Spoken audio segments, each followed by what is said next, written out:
Jangan lupa like, komen, dan subscribe channel YouTube TVRI Bengkulu dan nyalakan lonceng notifikasinya.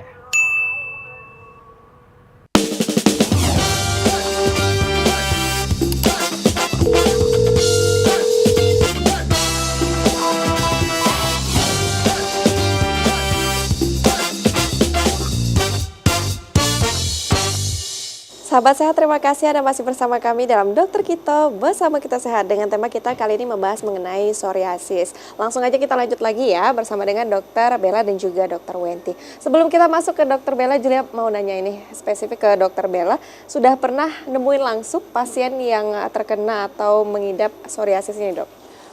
Udah ya, aku dulu yang paling banyak itu, kan ini sebenarnya ranahnya spesialis. Jadi waktu aku koas dulu itu sering banget ada pasien yang psoriasis sampai kita ngelakuin pemeriksaan yang tadi aku jelasin.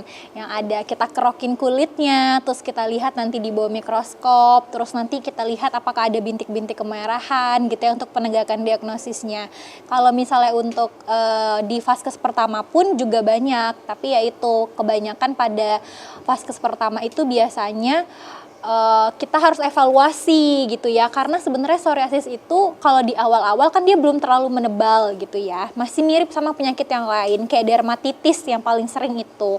Jadi kita banyak juga nantinya yang bakal kita rujuk karena oh ternyata setelah kita evaluasi udah dikasih obat, udah dikasih salep gitu ya, perubahannya cuman gak signifikan gitu. Kalau misalnya penyakit lain dia berefek sama obat, tapi kalau psoriasis kok ini nggak ada perubahan yang berarti gitu ya, berarti ini arahnya ke psoriasis gitu, makanya nanti kita akan rujuk pasiennya gitu.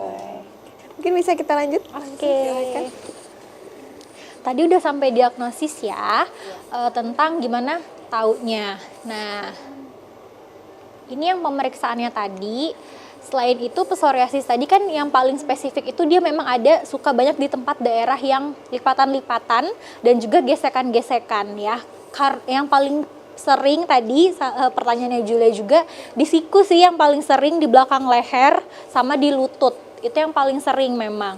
Mungkin dia karena lebih tebal kulitnya juga dan juga lebih sering kena gesekan-gesekan dari pakaian seperti itu. Nah, ini yang pemeriksaan kita tadi ya. Jadi nanti diambil skuamanya pakai alat kayak gini, dikorek sedikit nanti bakal kelihatan.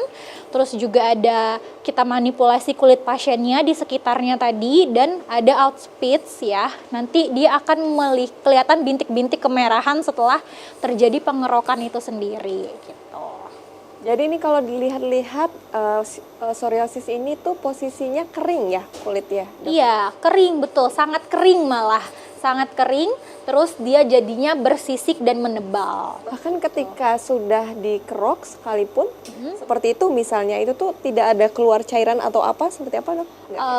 Kalau misalnya dia disertai dengan adanya infeksi, tadi kan ada jenisnya yang pustul ya, terus juga kalau dia memang ada infeksi di sekitarnya, bisa ada nanah, bisa gitu. Tapi kalau misalnya dia nggak ada infeksi, memang pure dia psoriasis, dia kalau disisik diambil, itu biasa bakal bintik kemerahan yang bakal timbul, kayak gitu. Nah, terus gimana nih tata laksananya ya? Jadi tata laksananya sendiri itu awalnya biasanya itu akan dikasih yang namanya tuh terapi topikal atau salep-salepan ya, yang dari luar gitu, yang bukan minum obat. Karena dia ini sangat kering kulitnya, pada pasien-pasien dengan psoriasis ini sangat dianjurkan untuk pakai pelembab atau emolien ya, pelembab. Terus nanti akan juga dikasih topikal kortikosteroid untuk antiinflamasinya, terus juga pakai sinar fototerapi ya, nanti bisa pakai sinar UVB yang sebenarnya sinar sendiri ini bisa didapatkan dari sinar matahari gitu. Terus nanti kalau misalnya sudah pakai yang topikal tapi juga masih tidak berefek, nanti kita akan lanjutkan ke obat-obatan. Nah, untuk obat-obatannya sendiri ini ranahnya dokter spesialis kulit ya. Jadi nanti akan dirujuk, akan diberikan obat yang obatnya sendiri pun harus di follow up untuk pemberian obatnya, karena termasuk golongan obat-obat yang high gitu ya. Nah ini, jadi sebenarnya untuk pemberian terapinya sendiri itu bisa dilihat dari derajat psoriasisnya itu ya. Ada psoriasis yang masih ringan, sedang dan juga berat. Untuk membedakan ringan, sedang dan beratnya itu penilaian awalnya itu adalah seberapa banyak lesi yang ada di kulit dan juga seberapa luas lesinya gitu. Kalau misalnya dan juga kekronikannya udah seberapa lama gitu ya. Nanti ada juga suatu kuesioner gitu untuk melihat ini udah masuk derajat berat atau belum. Dan apakah juga sudah kesendi atau belum. Itu juga sudah bisa masuk ke kategori yang berat gitu. Kalau pada tahap yang awal untuk pemilihan terapinya sendiri tadi terapi topikal, terutama itu adalah pelembab ya, pelembab atau emolien, terus nanti juga dikasih analog vitamin D. Jadi tubuhnya itu juga dikasih support vitamin D ya. Itu kan bagus juga untuk kulit gitu. Terus juga ada dikasih fototerapi ya. Nanti disinar pakai fototerapi, bisa pakai sinar UVB, terus PUVA. Sama ada yang klimatoterapi, tapi setelah saya di Bengkulu juga kayaknya belum ada untuk yang selanjutannya ya. Kalau untuk yang terapi dia sudah sedang sampai ke arah berat, itu nanti ada terapi sistemiknya. Jadi obat yang diminum yang perlu follow up, yang harus dilihat perkembangannya. Itu ada lini pertama dan juga lini keduanya, dan ini memang harus di spesialis tadi ya, begitu. Nah, yang paling penting adalah bagaimana nih tipsnya untuk penanganan dari psoriasis ini sendiri ya. Pada tahap awal tadi jaga kelembapan kulit ya. Jadi kulit itu sebenarnya harus dalam keadaan lembab. Karena lembab itu juga dapat mengurangi angka kekambuhannya dari psoriasis. Dan juga dengan cara apa nih kasihnya? Pakai lotion ya, pakai lotion supaya tetap lembab. Setelah mandi berarti 2 kali sehari ya. Bukan hanya untuk pasien-pasien psoriasis aja ya. Jadi untuk kita sendiri bisa pakai lotion dan melembabkan kulit itu juga penting ya. Karena kulit yang kering itu bikin gatal gitu. Emang awalnya gatal-gatal padahal awal mulai cuma karena kulitnya kering, makanya itu tetap dibutuhkan selain kita konsumsi air putih yang banyak, itu juga tetap harus pakai yang namanya pelembab kulit atau lotion setelah mandi ya. Terus yang kedua, berjalan di luar dan dapatkan cahaya sinar matahari yang cukup. Makanya tadi nggak mesti harus pakai sinar UVB-nya tadi, itu bisa didapatkan dari sinar matahari langsung.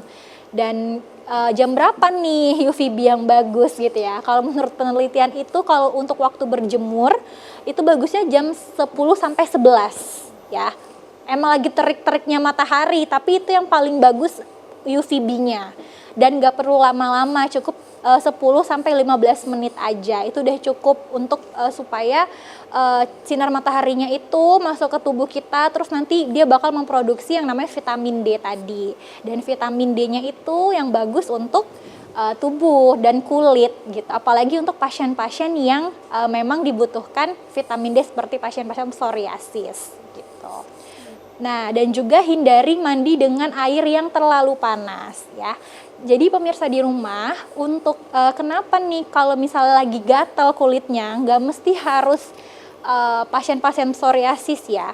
Kalau lagi gatal kulit, berarti kan itu kulitnya kering ya. Nah, air hangat atau air panas itu tuh bisa membuat kulit kita semakin kering gitu. Jadi mandi aja pakai air biasa, air yang biasa yang di rumah kayak gitu. Jangan mandi yang kasih air panas.